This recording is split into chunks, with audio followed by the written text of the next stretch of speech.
Welcome to this edition of the Your Weekly Dose of Nonprofit podcast, the podcast that delivers actionable items you can implement at your organization right away. I'm your host, Ephraim Gopin of 1832 Communications. Today, I'm really happy to have with us a nonprofit fundraising, marketing, and digital smarty, Stephen Shattuck. Stephen, how you doing today? Good. How you doing? Thanks for having me. An absolute pleasure to have you. Let's introduce you to our listeners, watchers, and readers. Stephen Shattuck is Chief Engagement Officer at Bloomerang. A prolific writer and speaker, he curates Bloomerang's sector-leading educational content and hosts Bloomerang's weekly webinar series, which features the top thought leaders in the nonprofit sector. Stephen volunteers his time on the project work group of the Fundraising Effectiveness Project and the Study Fundraising Steering Group at the Hartsook Center for Sustainable Philanthropy at Plymouth University. He is also an AFP Center for Fundraising Innovation Committee member and sits on the faculty of the Institute for Charitable Giving. Stephen is a frequent conference speaker, having spoken at AFP International, Cause Camp, ADRP, the Nonprofit Storytelling Conference, and Planet Philanthropy, to name a few. He is the author of Robots Make Bad Fundraisers, How Nonprofits Can Maintain the Heart in the Digital Age, published by Bold and Bright Media last year. Recipient of the David Letterman Scholarship, Stephen graduated with honors from Ball State University in 2006 with a degree in telecommunications and creative writing. He resides in Indianapolis with his wife, son, and daughter. In today's episode, we're going to discuss personalization and segmentation. Let's dive right in. Let's start, Stephen, with automation.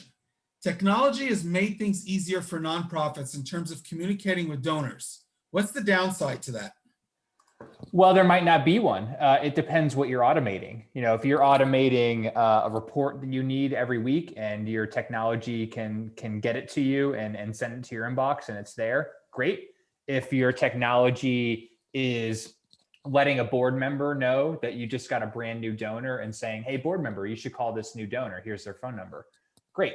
If your technology is going to replace you and communicate to your people for you in maybe a kind of a generic one-size-fits-all way, that might be bad.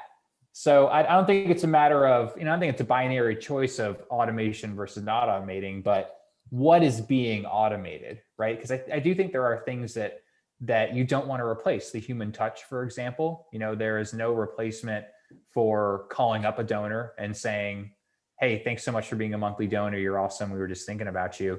I don't know, probably not quite there where technology can do that. I know we're getting kind of close with, deep fake videos and AI and these things, but I think at some point it's got to be a human being reaching out, because this is a very personal discipline and work that we do.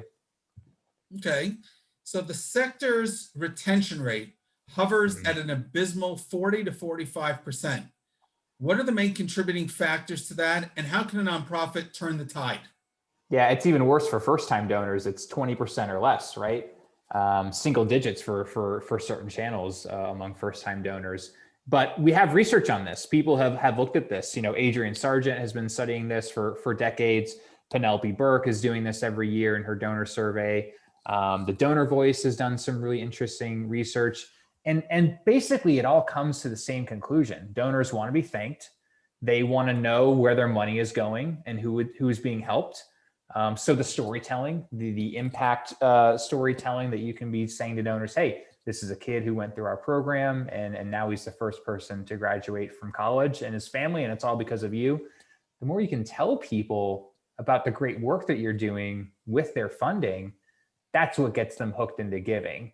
And also not surprising them. You mentioned segmentation and personalization. That's really another answer to that, is when you were talking to donors as if they are individual human beings and not this, big conglomerate group that's all been rolled up into one persona in your database. But when you can really reach out to people and not just say thank you in a certain way, but also ask for certain things. I mean, we were asking, all of our donors in our database to give in the same ways. That's not a good way to do it, because, very few of those communications are going to resonate with the entire group. So the more you can look at individual groups of people, segments, kind of look-alike personas, and say different things to them, that's when the retention rates really start to improve. Okay, so today's actionable item. I have access, speaking of what you just mentioned about segmentation, I have access to my nonprofit donor database, whether that's Excel or a proper CRM. To improve and maximize my donor retention rate, could you tell us 3 to 4 segments that I should be dividing my donor list into, and what communications or messages I want to use with each of those to increase retention? Yeah, I'll give you two kind of basic ones, and I'll give you two really weird ones. So the first two, which probably everyone is going to have, first-time donors, right? Going back to that the retention rate's 20% or less. You need that second gift in a lot of cases to get, positive ROI on your fundraising efforts. Absolutely critical, and it's not going to happen automatically, right? Very often, a brand new donor gets thrown into the CRM, right? And then they just get lumped into whatever ongoing communications are already planned.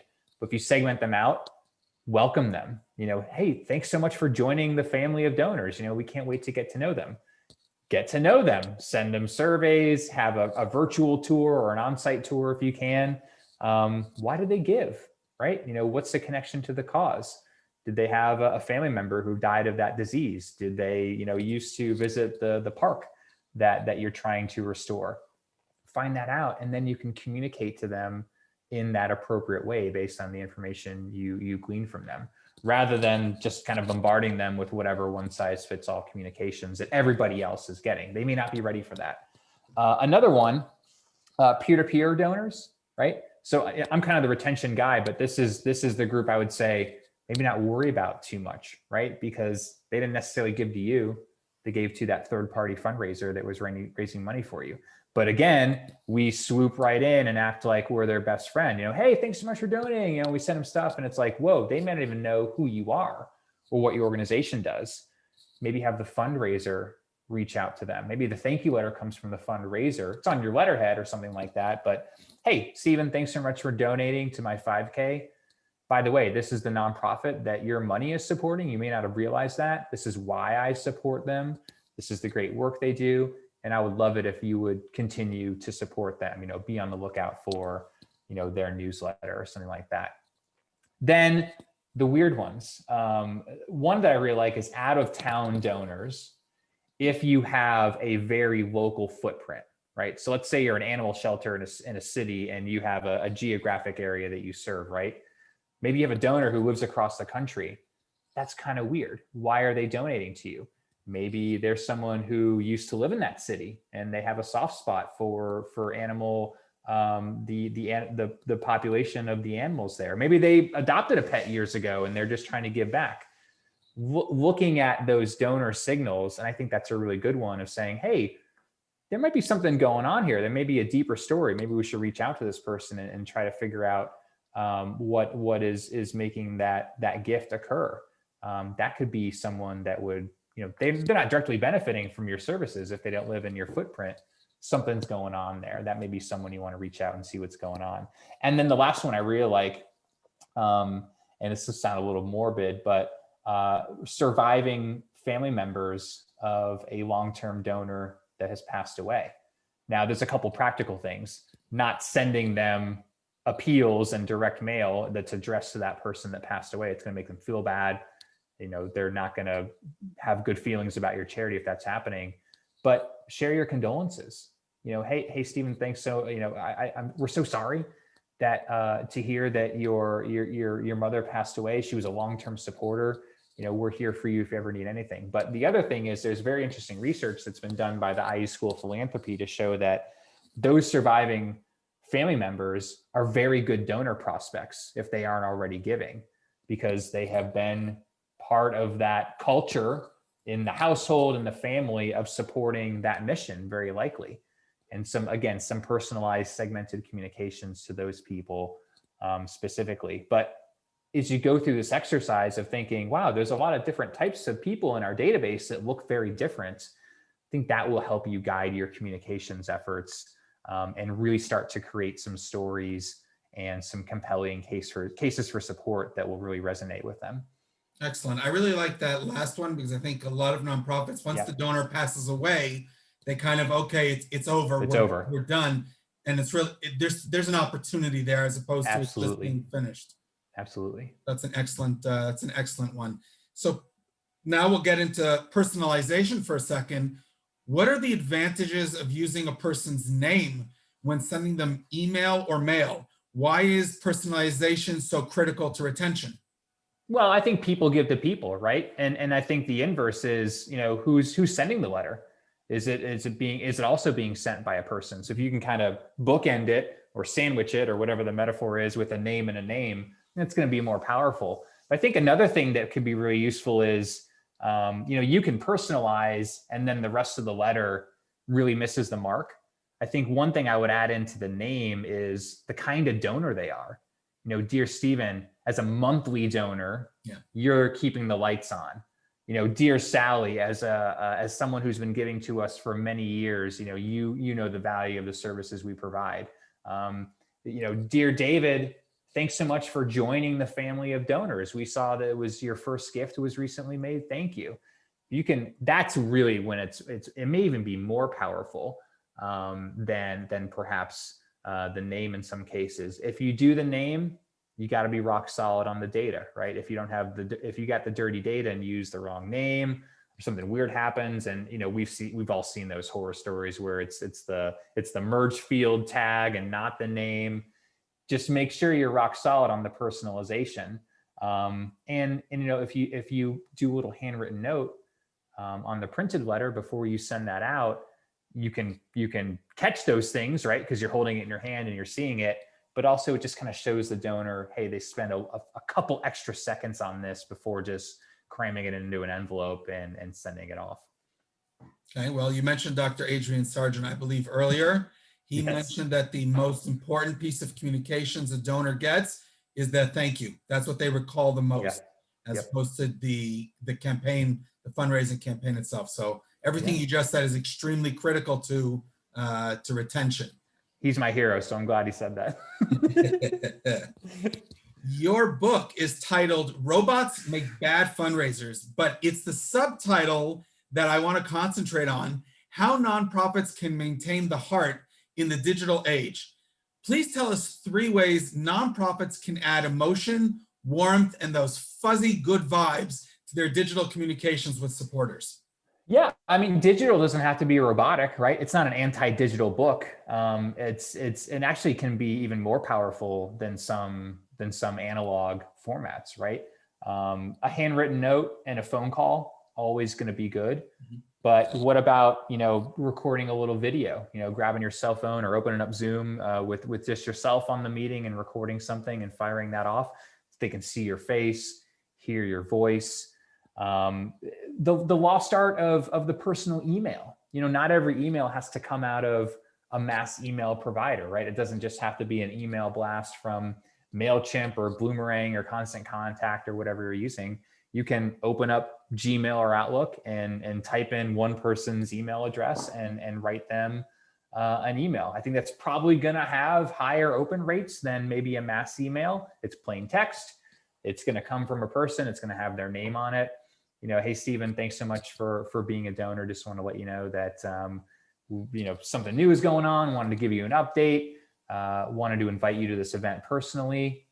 And you can layer those things, right? You can send that email blast. Nothing wrong with that.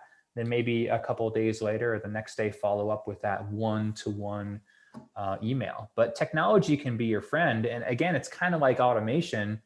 How is it being applied? How is it being deployed? It's not the channel or the medium in itself that's a problem.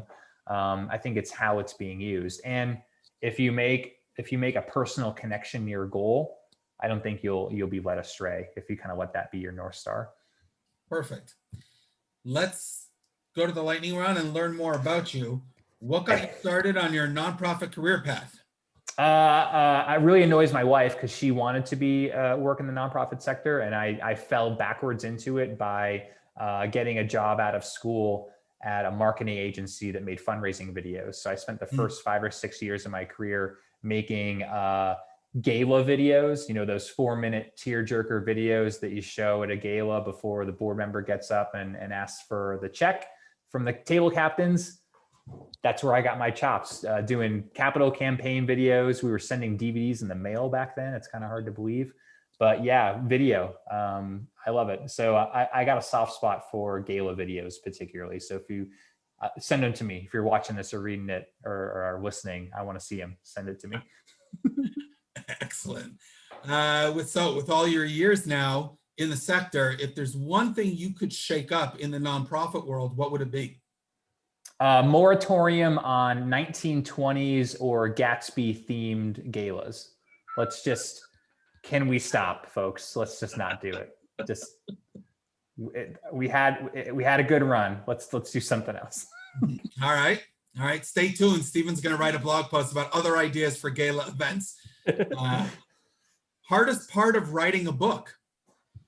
All the stuff that hits the cutting room floor. I came up with like 3 other book ideas in the course of it, but it was like, this probably shouldn't go in this book. Let's save it. But it's hard, it's your baby and you want it to be in there, but it's not a good fit for this book. So save it. That's hard.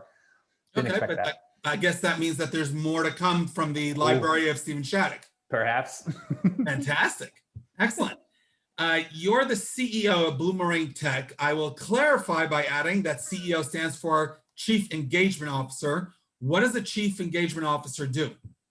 Mostly goof off and do things like this. I'm kind of the middle child. Like I just want everybody to be happy. So if I can do something to help a customer, a fellow employee, a consultant, people on Twitter, I'm here for you.